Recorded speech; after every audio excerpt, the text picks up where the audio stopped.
चंद पूंजीपतियों का राज इस देश की जनता पे, इस मिट्टी के खिलाफ है। तो आज हम सब मिलकर कहते हैं कि ये सब चीजें जो इस देश के स्वधर्म के, इस मिट्टी के खिलाफ हैं, वो सब भारत छोड़ो। और मुझे बेहद खुशी है कि जिन लोगों ने इस देश की आजादी के आंदोलन के लिए एक कतरा खून भी नहीं बहाया, जिन्होंने 42 के आंदोलन में अंग्रेजों के मुखबिर का काम किया, वो लोग भी आज आके इस आंदोलन को अपनी श्रद्धांजलि पेश कर रहे हैं। मैं समझता हूँ ये गांधी की महिमा, इस देश की आजादी के आंदोलन की महिमा है कि उनसे भी आके शीश नवाने पे मजबूर कर रही है। अच्छा भाई, 9 अगस्त 1942 का ये दिन जो है बहुत ही महत्वपूर्ण था, लेकिन तारीख में मुसलमानों को छुपा दिया गया। क्या कहना चाहेंगे कि आज की जो क्रांति थी वो मुसलमानों के अल्फाज से शुरू हुई थी? ऐसा है ना कि ये छोटी हांडी में जल्दी उबाल आता है। जिन मुसलमानों ने 1000 साल तक इस देश में राज किया, जिन मुसलमानों ने अपनी जान देकर इस देश के लिए, आज़ादी के लिए कुर्बानी दी, अब उनको अलग करके गद्दार जो है आगे आ रहे हैं। मैं समझता हूँ कि हम सबको इस देश की कुर्बानी याद करना चाहिए। और 1942 की क्विट इंडिया मूवमेंट जिस तरह से मुसलमानों ने शुरू की थी, उसको याद करना चाहिए। इसमें हिंदू मुस्लिम सिख ईसाई सब ने कंधे से कंधा मिलाकर ये काम किया था। लेकिन अंग्रेज जाते जाते उसने देखा कि ये हिंदू मुस्लिम सब साथ रहेंगे ना, तो ये इस देश में रहना मुश्किल है। तो उसने जो है दोनों को लड़ाया और उसका जो उनकी नीति थी ना, वही आज जो सरकार में बैठे हैं ना, वही अलगाव वाली नीति उनकी है। इसके खिलाफ सब जमा हो रहे हैं। अगला सवाल मेरा यही था कि जिस तरह से इन्होंने ये कहते हैं कि हम अंग्रेजों के तमाम कानून को खत्म करते हैं, लेकिन ये उससे भी खतरनाक कानून ला रहे हैं। जिस तरह से गांधी जी को रास्ते में उतरने नहीं दिया जाता, आज भी अगर कोई आंदोलन करने के लिए खड़ा होता है तो उसके खिलाफ जो है वो सख्त कानून ला रहे हैं। नहीं, आज जो है आंदोलन खत्म हो चुका है। कहा था डॉक्टर राम मनोहर लोहिया ने, जब सड़क सुनसान हो जाएगी तो संसद जो है ना आवारा हो जाएगी। सड़क सुनसान इसलिए हो गई है, जो सड़क पे जो उतरता है उस पर ऐसे सीरियस केसेस लगा दिए जाते हैं, उनकी मेंबरशिप खत्म कर दी जाती है। तो लोग बेचारे क्या करें अपनी जान बचाने के लिए। ये डेमोक्रेसी का गला घोटा जा रहा है। आज हम संकल्प लेंगे, आज अपने शहीदों के इस स्थान से संकल्प लेंगे कि हम इस आजादी को बरकरार रखने के लिए अपनी जान भी कुर्बान करने को तैयार हैं। बड़े बड़े मनसब से नफरत की बीज बोई जा रही, लव जिहाद, लैंड जिहाद, वोट जिहाद की बात की जा रही है। ये बहुत छोटे लोग हैं, ये हमारे अच्छे भाइयों, हिंदू भाइयों के बीच में झूठ बोलकर नफरत फैला करना इस देश में राज करना चाहते हैं। मगर कहते हैं सच्चाई छुप नहीं सकती बनावट के असूलों से, कि खुशबू आ नहीं सकती कभी का। महाराष्ट्र को भी नफरत में ढकेला जा रहा है। हाँ, बहुत बुरी तरह से ढकेला जा रहा है। आपने जगह नहीं क्या हुआ विशालगढ़ में, क्या हुआ विशालगढ़ में, धारावी में विशालगढ़ में सब एक साधु लड़की का रेप करके मार देता है, तो उसकी कोई मीडिया जो चापलूसी कर रही है वो उसका आवाज नहीं उठाती है। और धारावी में कुछ अगर मुसलमान ने कर दिया तो चिल्लाया जाता है। एक जो है उन्नाव में एक मिनिस्टर जेल में पड़ा रेप में, कोई नाम नहीं उसका ले रहा है। तो मैं समझता हूँ कि ये जो है इस लड़ाई को हमें सबको मिलकर लड़ना पड़ेगा। सर, एक नारा यहाँ से दिया गया है, नफरतों भारत छोड़ो।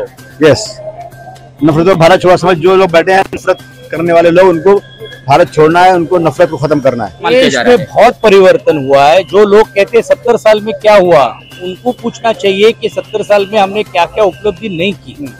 देश चांद के ऊपर जाकर आने की बात नहीं कर रहा है, सिर्फ जाकर आया भी है।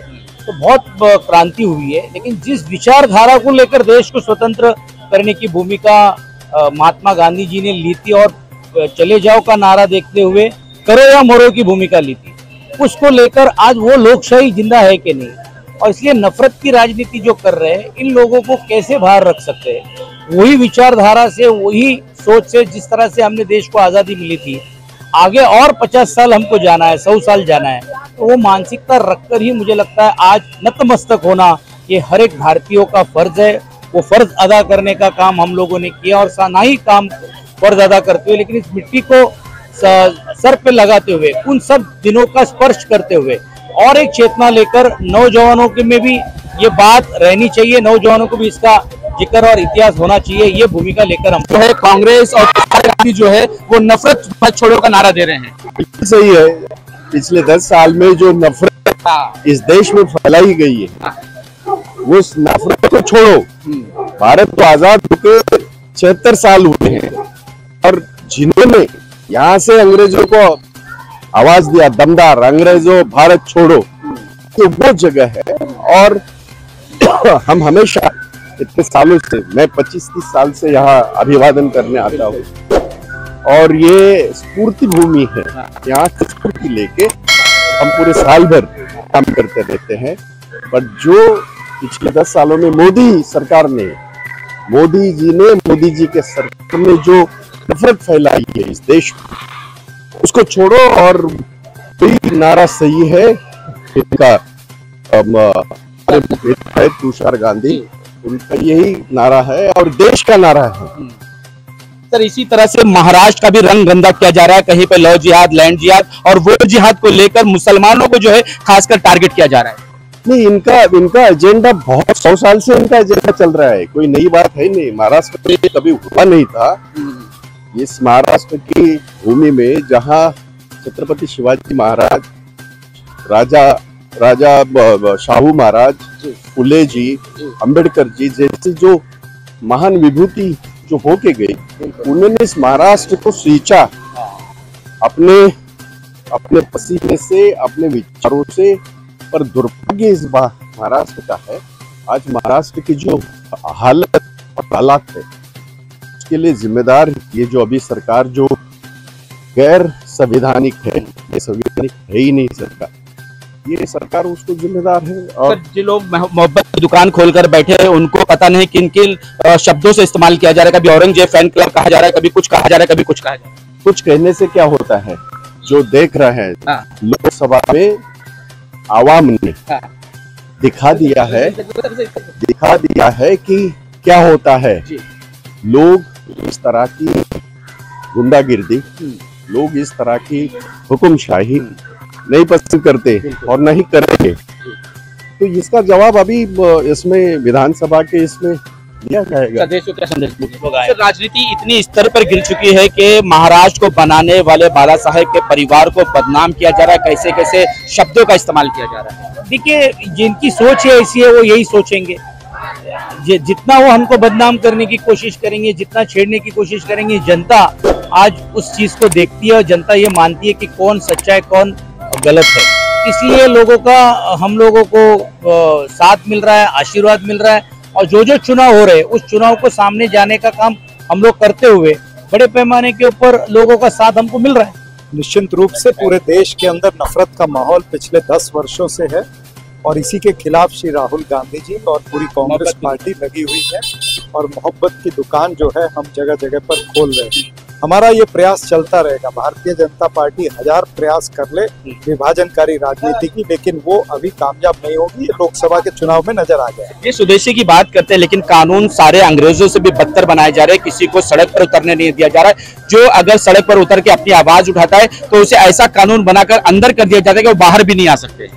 जब अंग्रेजों के कानूनों का विरोध कर लिया तो ये उसके सामने क्या चीज है, ये किस मिट्टी के बने हैं। अंग्रेजों को निकाल दिया, इनको भी निकाल देगी इस देश की जनता, कभी बर्दाश्त नहीं। सर, नफरत को लेकर क्या कहेंगे? अब महाराष्ट्र में भी नफरत के रंग बोए जा रहे हैं, लव जिहाद, लैंड जिहाद और वोट जिहाद के नाम पर।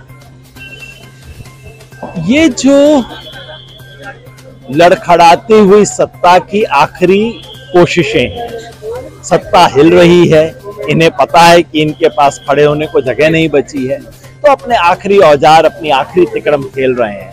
और मुझे यकीन है कि महाराष्ट्र की जनता और इस देश की जनता इन तिकड़मों को कबूल नहीं करेगी। सर, देश को क्या संदेश देंगे? यही जो कहा कि नफरतों भारत छोड़ो, झूठ भारत छोड़ो, लालच और चंद लोगों के लोग इस देश की पूंजी पे कब्जा करें, ये सब चीजें भारत छोड़ो। भारत हमको प्यारा है, हम सबका ये नारा है, हम सबका ये नारा है। जोड़ो भारत नवयुग ने ललकारा है। जोड़ो भारत नवयुग ने ललकारा है। आओ मिलकर गाएंगे, आओ मिलकर गाएंगे। हम सबको अपनाएंगे, हम सबको अपनाएंगे। नहीं सहेंगे हम बंटवारा, नहीं सहेंगे हम बंटवारा। सारा देश हमारा है, सारा देश हमारा है। भारत हमको प्यारा है, भारत हमको प्यारा है। हम सबका ये नारा है, हम सबका ये नारा है। जोड़ो भारत नवयुग ने ललकारा है। जोड़ो भारत नवयुग ने ललकारा है। सब दीवारें तोड़ेंगे, सब दीवारें तोड़ेंगे, दिल को दिल से जोड़ेंगे, दिल को दिल से जोड़ेंगे। लाख झांकियां चमक उठी है, लाख झांकियां चमक उठी है, फिर भी एक सितारा है, फिर भी एक सितारा है। भारत हमको प्यारा है, भारत हमको प्यारा है, हम सबका ये नारा है, हम सबका ये नारा है। जोड़ो भारत नवयुग ने ललकारा है, जोड़ो भारत नवयुग ने ललकारा है, हम सबने ललकारा है, हम सबने ललकारा है, हम सबने ललकारा है, हम सबने ललकारा है। इनकलाब जिंदाबाद, इनकलाब जिंदाबाद, भारतीय संविधान जिंदाबाद, जिंदाबाद, जिंदाबाद, लोकतंत्र जिंदाबाद, जिंदाबाद, जिंदाबाद, समाजवाद जिंदाबाद, जिंदाबाद।